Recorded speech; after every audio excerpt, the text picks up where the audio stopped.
Hello mga lalabs, ayan guys, magluto tayo ng paksiw na isda guys.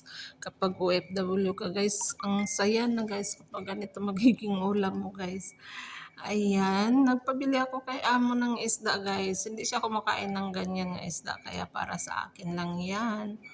Ayan, pinaksiw ko guys. Siyempre, nilagyan ko na rin ng sibuyas at saka bawang at saka paminta, laurel. Siyempre, lalagyan din natin ng sili. Ayan guys, nilagyan ko rin ng lemon. Tapos, lagyan ko rin ng vinegar at saka soy sauce. Ayan guys. Alam nyo ba guys, kapag OFW ka guys, ganito ang ulam mo guys. Ang saya-saya mo guys. Parang ang sarap-sarap guys ng ulam mo. Ayan. At ayan, lulutuin na natin guys. Ayan, siyempre.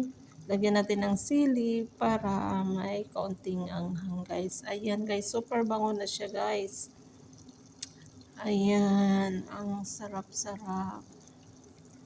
Ayan ang ating lunch for today.